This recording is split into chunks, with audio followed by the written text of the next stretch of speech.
प्रज्ञा, आज खरंच खूप चांगला दिवस आहे. मी खरंच खूप आनंदी आहे.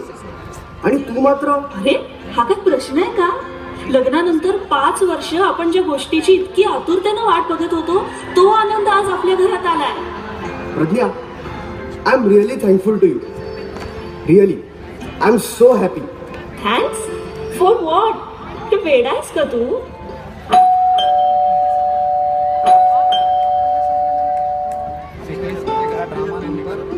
आई, तुम्ही अशा अचानक कळवायचं तरी. संकेत घ्यायला आला असता ना तुम्हाला. आई, इतक्या तातडीने काहीही न कळवता आलीस.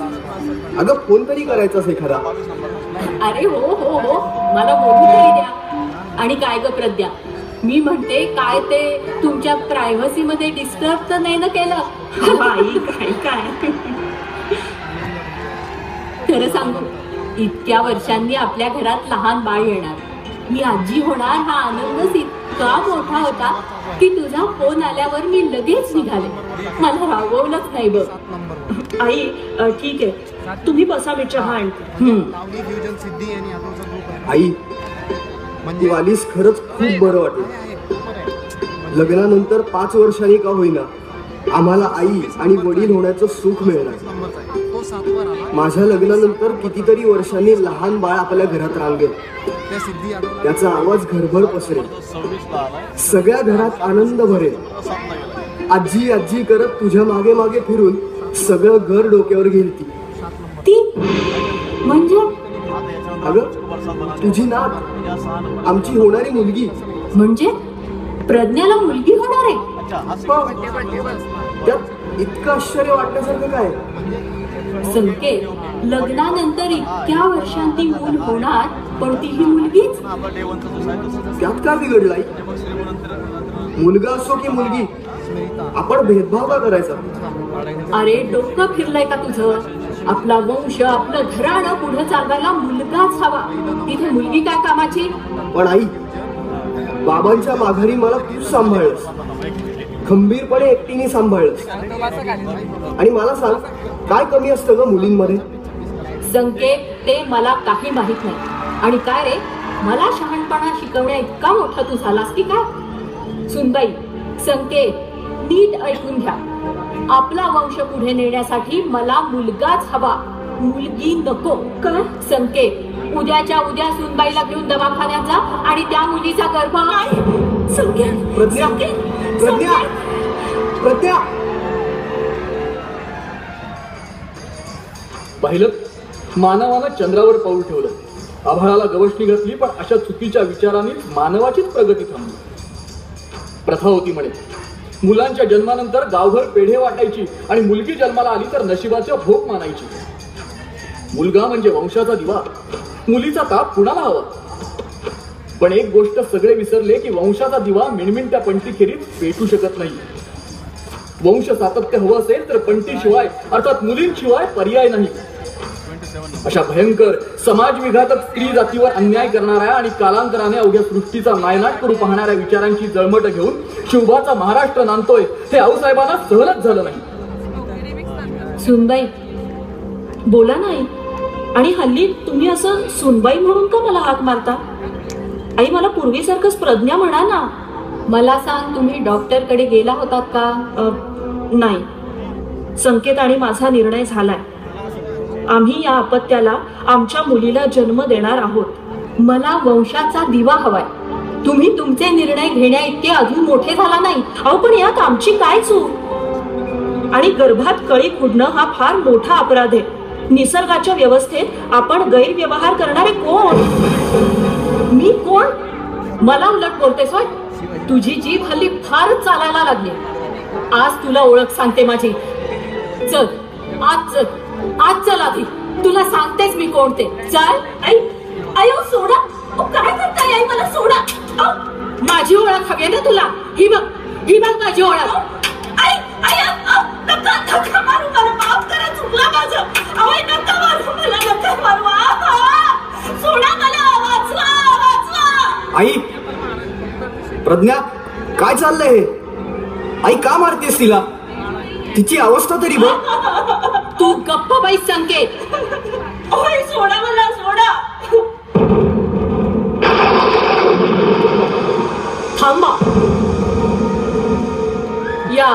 आता तुम्ही कोण? शेजारी का की सामाजिक कार्यकर्ते? आम्ही कोण? शिवबा,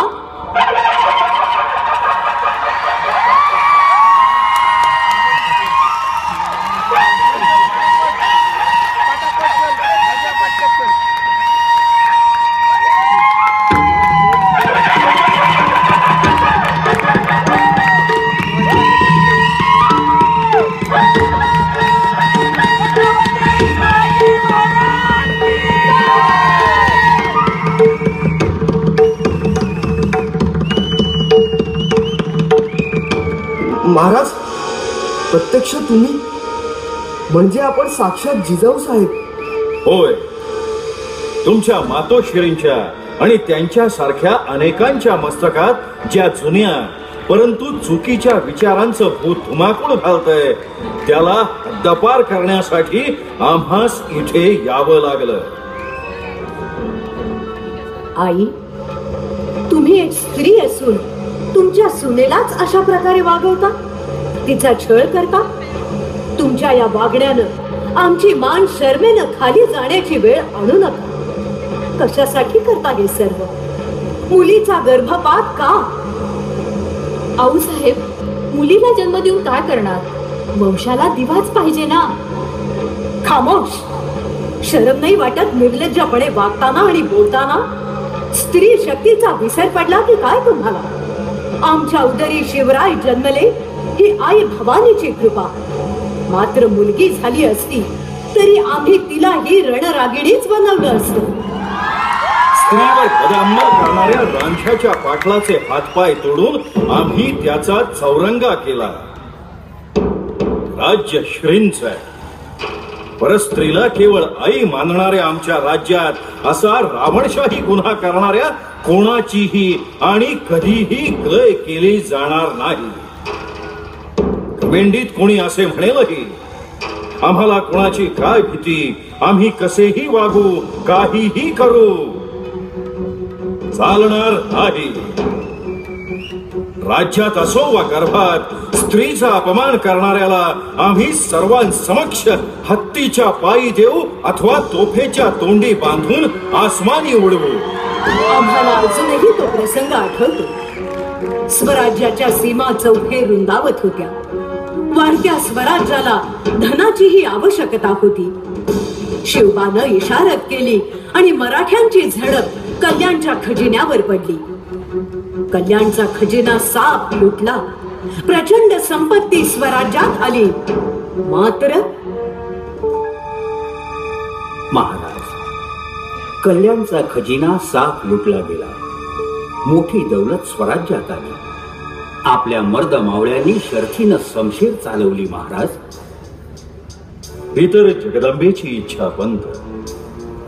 पंत जी, आमच्या मावळ्यांना यातील काही रक्कम आणि जड जवाहीर बक्षीस द्या. नग नग महाराज, ये स्वराज्याचं धन है. आमासनी आमचा राजाच धनावानी आहे. राजे, ये स्वराज्याचं धन स्वराज्यातच ठेवावं जी.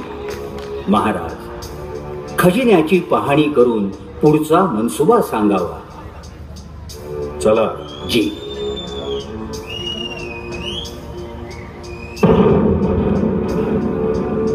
पंत, हे नामुष्कीचं काम कोणी केलं? राजे, राजे कसूर माफ असावी, पण समजलं नाही राजे. दौलत खान, आज स्त्री कोण आहे? इथे कोणी आणलं तिला? चौकशी करा. आप कौन है और खजाने के साथ कैसे? जी, मैं कल्याण के सूबेदार की बहू. खजाना लूटते समय डर के मारे संदूक में छिप गई. शायद खजाने के साथ मुझे भी लाया गया. बहन, आप बेफिक्र रहिए. आपको यहाँ कोई भी तकलीफ नहीं होगी. दौलत खान, मराठे शाहीचा सक्त हुकूम आणि शिरस्ता लक्षात ठेवा. स्त्री मग ती स्वतःची असो की परक्याची, तिचा कोणी उपमर्द केला तर त्याची गय केली जाणार नाही. स्वराज्यात पहिला मुजरा स्त्री जातीला, मग ती कोणत्याही जाती धर्माची असो, तिचा अपमान या मराठी शाहीत होणे नाही, आणि कोणी केलाच तर गर्दन मारली जाईल त्याची. दौलतखान, या स्त्रीला स्वगृही पाठवण्याची व्यवस्था करा. जी हुजूर, आप कहाँ जाना चाहेंगी बहन? जी बीजापुर. ये कौन थे? ये तो राजे शिवाजी भोसले थे. पराई औरत को अपनी माँ के समान समझते हैं. अल्लाह ताला उन्हें लंबी उम्र दे. चलिए बहन.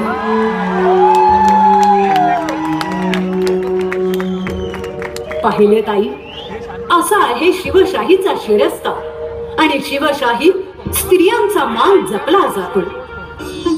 महाराज, खरंच एक मोठं पाप, एक अक्षम्य अपराध माझ्या हातून घडणार होता, पण आपण आणि आऊसाहेबांनी मला वाचवलं. प्रज्ञा, संकेत, मला माफ करा. मी चुकले, साफ चुकले.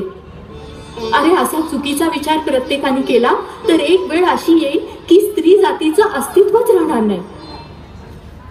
जगदंब जगदंब, ध्यानात ठेवा, स्त्री ही मराठ्यांच्या देव्हाऱ्यातली देवता आहे. ती आई आहे. तिचा गर्भात असतानाच काय, पण कोणीही कोठेही उपमर्द केला तर त्याला शासन द्यावंच लागेल. एका स्त्रीच्या प्रतिष्ठेकरता सोन्याची लंका भस्मसात झाली, राक्षस कुळाचा संहार झाला, 14 चौकड्यांची दौलत गारद झाली. एका स्त्रीची भर दरबारात मिरी ओढली गेली म्हणून 18 औक्षणी सैन्याचा रणयज्ञ झाला. स्वराज्याच्या पोरीबाळी, लेकी सुना आणि माता भगिनींच्या डोक्यावर सुरक्षेचं छत्र असावं म्हणून आम्ही श्री जगदंबेच्या आणि आऊसाहेबांच्या आशीर्वादानं हे स्वराज्य उभं केलं. मात्र या स्वराज्यात स्त्रीचा अपमान करणाऱ्यांना कधीही दया दाखवली जाणार नाही. त्यांना माफी केली जाणार नाही, त्यांचा चौरंगा केला जाईल.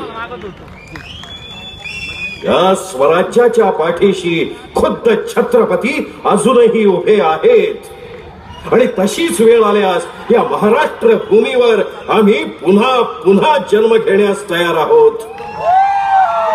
मात्र आगळी करणाऱ्यांची कोणतीही गय केली जाणार नाही. आमच्या दृष्टीनं प्रत्येक स्त्री आदिशक्तीचं, जगज्जननी आदिमायेचं रूप आहे. तिचा फक्त स्वराज्यातच नव्हे तर संपूर्ण हिंदुस्थानात सन्मानच होईल.